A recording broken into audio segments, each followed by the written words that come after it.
थोड़ी देर पहले अरविंद केजरीवाल ने एक प्रेस कॉन्फ्रेंस किया और प्रेस कॉन्फ्रेंस में ये कहा है कि जो भी यूनिट के जो मेरे को समझ आ रहे हैं उसका मेरे से कोई लेना देना नहीं है और ना ही कोई घोटाला हुआ है। अगर कोई घोटाला हुआ है तो जो यूनिट को जो पैसा मिलना चाहिए वो क्यों नहीं मिला है।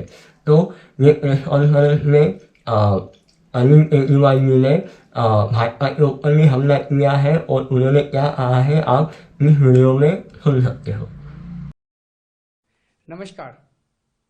शराब घोटाला, पिछले 2 साल से ये शब्द आपने कई बार सुना होगा। 2 साल से बीजेपी की सारी एजेंसीज कई रेड मार चुकी हैं, कई लोगों को गिरफ्तार कर चुकी हैं, लेकिन अभी तक एक भी पैसे का हेरफेर कहीं नहीं मिला, कहीं से एक भी पैसा नहीं मिला। अगर भ्रष्टाचार वाकई हुआ है तो इतने करोड़ों रुपए गए कहां? क्या सारा पैसा हवा में गायब हो गया? सच्चाई यह है कि किसी तरह का कोई भ्रष्टाचार हुआ ही नहीं। अगर होता तो पैसा भी मिलता। ऐसे फर्जी केस में आम आदमी पार्टी के कई नेताओं को इन्होंने अभी तक जेल में रखा हुआ है। किसी के भी खिलाफ कोई सबूत नहीं है, कुछ साबित नहीं हो रहा, खुलेआम गुंडागर्दी चल रही है, किसी को भी पकड़ के जेल में डाल दो। अब बीजेपी मुझे गिरफ्तार करना चाहती है। मेरी सबसे बड़ी संपत्ति, मेरी सबसे बड़ी ताकत मेरी ईमानदारी है। झूठे आरोप लगा के, फर्जी समन भेज के ये मुझे बदनाम करना चाहते हैं, मेरी ईमानदारी पे चोट करना चाहते हैं। इन्होंने मुझे समन भेजे हैं। मेरे वकीलों ने मुझे बताया कि ये समन गैर कानूनी है। क्यों गैर कानूनी है? ये मैंने इनको विस्तार से लिख के भेजा है। मैंने बताया है कि उनके समन कैसे गैर कानूनी है, लेकिन उन्होंने मेरी एक भी बात का जवाब नहीं दिया। इसका मतलब उनके पास मेरी बातों का जवाब नहीं है। इसका मतलब वे भी मानते हैं कि उनका नोटिस गैर कानूनी है। क्या मुझे एक गैर कानूनी समन का पालन करना चाहिए? अगर कानूनी रूप से सही समन आएगा तो मैं पूरा सहयोग करूंगा। बीजेपी का मकसद जांच करना तो है ही नहीं। इनका मकसद तो लोकसभा चुनाव में मुझे प्रचार करने से रोकना है। ठीक लोकसभा चुनाव के पहले इन्होंने मुझे समन भेजा है। क्यों? इस जांच को चलते 2 साल हो गए।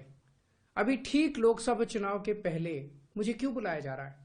पहले क्यों नहीं बुलाया? सीबीआई ने मेरे को 8 महीने पहले बुलाया था। मैं सीबीआई में गया था, उनके सारे जवाब भी दिए थे। लेकिन अब ये लोग ठीक लोकसभा चुनाव के 2 महीने पहले मुझे बुला रहे हैं। तो बीजेपी का मकसद कोई पूछताछ करना थोड़ी है। इनका मकसद है पूछताछ के बहाने केजरीवाल को बुला लो और उसे गिरफ्तार कर लो, ताकि मैं लोकसभा चुनाव में प्रचार ना कर पाऊं। और फिर इसके बाद में जो भाजपा नेता है सत्य देवानी, उन्होंने भी क्या रिप्लाई किया है और उन्होंने कहा है कि ये चोरों की बारात है और इन्होंने जो भी कुछ किया है वो सब गैर कानूनी रूप से किया हुआ है। ये कहा करते थे कि शराब जो है शरीर और आत्मा का नाश करती है, पर इस शराब ने तो अरविंद केजरीवाल के चरित्र का भी नाश किया है। आज सुबह से मैं देख रहा हूं कि चोरों की बारात शोर मचा रही है, विलाप कर रही है कि हाय अरविंद, हाय अरविंद। अरे जब चोरी की थी, भ्रष्टाचार किया था, उस समय ध्यान नहीं आया था। जांच एजेंसी से भाग रहे हैं आप। 3 बार बुलाने के बाद आप पेश नहीं हो रहे हैं और अब विलाप कर रहे हैं कि हाय हम गिरफ्तार हो सकते हैं। अरे जांच एजेंसी आपको बता के करेगी क्या? कानूनी प्रक्रिया का पालन आपको करना था अरविंद केजरीवाल, आप नहीं कर रहे। मैं आज भी आपको सलाह देता हूं, आप अपने आप को कट्टर ईमानदार होने का दावा करते हैं, जाइए साक्ष्य रखिए जांच एजेंसी के सामने, क्योंकि आप खुद भी जानते हैं कि आपने शराब में घोटाला किया है, शराब नीति बदली है, उसमें भ्रष्टाचार किया है। अब जब भ्रष्टाचार किया तो उसका जवाब भी देना होगा। अरविंद केजरीवाल, आपको जवाब देना ही होगा। जिस तरीके से सत्य देवानी जी ने बातें कही है तो वही बातें सेम माधुरी सोलंकी ने भी कहा है और उनका क्या कहना है? उनका ये कहना है कि अरविंद केजरीवाल वीवीआईपी शेड्यूल से ग्रसित है, तो उसके कारण वो अपने आप को इतने लेवल पे पहुंचा चुके हैं कि वो अपने घर में क्यों हो चुके हैं, तो इसलिए अरविंद केजरीवाल ईडी के सामने नहीं जा पा रहे। माननीय मुख्यमंत्री अरविंद केजरीवाल जी ये भूल रहे हैं कि वो दिल्ली के मुख्यमंत्री जरूर हैं, लेकिन he is not above the law. देश के सभी कानून उन पर उतने ही लागू होते हैं जितने कि एक सामान्य नागरिक पर क्या करें, एक आम आदमी के आवरण में केजरीवाल जी एक बहुत ही खास आदमी हैं।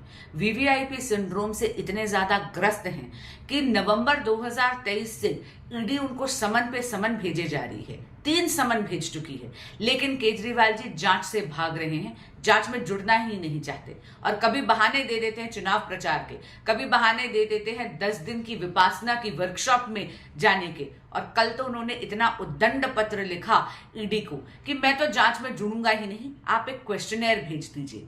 अब केजरीवाल जी तय करेंगे कि ईडी की क्या प्रक्रिया होनी चाहिए जांच की, या जांच एजेंसियां तय करेंगी कि जांच की क्या प्रक्रिया होगी।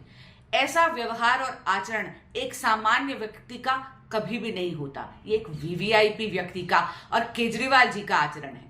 और आप देखिए, आम आदमी पार्टी इतनी ज्यादा बौखला गई है कि आज सुबह से आतिशी जी, उनकी माननीय मंत्री, एक माहौल बनाने का प्रयत्न कर रही हैं दिल्ली में कि केजरीवाल जी पे ईडी की रेड होगी या केजरीवाल जी अरेस्ट होगी।